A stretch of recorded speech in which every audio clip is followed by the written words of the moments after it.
Hello everyone, my name is Etom, and in this presentation I'll be analyzing the ethical dilemma of whether or not a journalist has an ethical duty to delete its criminal account on a soon-to-be political candidate.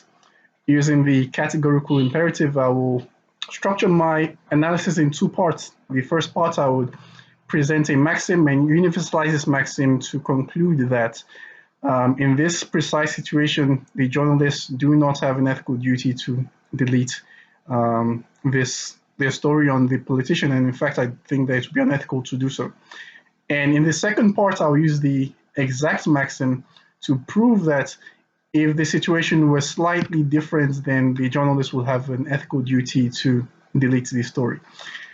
For the first part, my maxim is this: journalists have an ethical duty to tell the truth, to report the truth as it is. They do not have a duty to retell the truth for a particular end. In this case, the politician insisting that the journalist deletes the story constitutes a retelling of history, constitutes a retelling of the truth, and is therefore would therefore mean the journalist will be acting in a manner that benefits the politician, and basically the journalist will be acting as the politician's PR firm. Now, when you're universalizing this maxim, we see that this maxim is actually appropriate and very ethical. If in every situation journalists were required to delete accounts of criminal history, then it would be unpragmatic, because of then everyone would demand this of the journalists. Take the example of a person with a criminal history. Say this person at 18 years old was convicted of attempted murder, and this person pled guilt, served their time, and for 20 years had no contact with law enforcement, basically lived a decent life. This person wanted to run for political office, but then wanted that criminal story removed from the news outlet.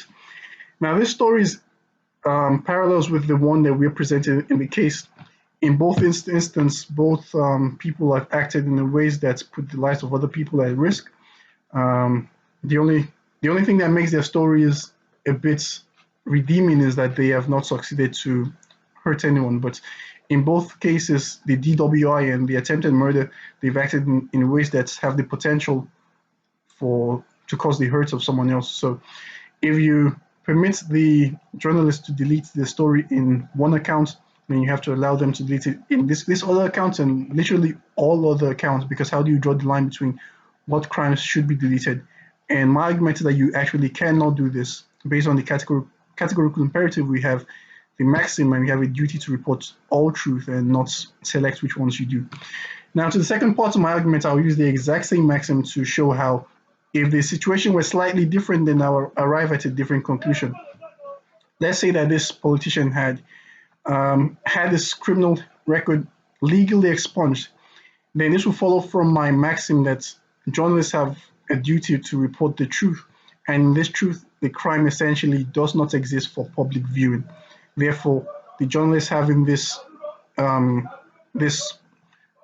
story for public viewing constitutes a violation of that maxim.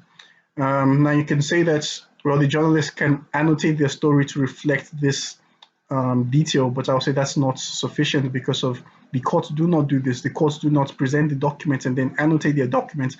What they do is they completely expunge the record from public viewing.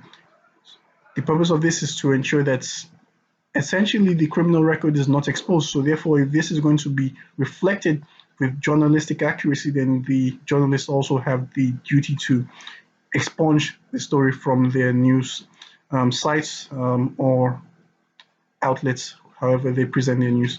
So this is essentially my argument, that using the maxim that I've presented in this precise case, the journalists do not have an ethical duty to delete the story, but if it was slightly different and the politician already had their criminal histories expunged, then the journalist would have a duty to do so. Thank you very much for listening.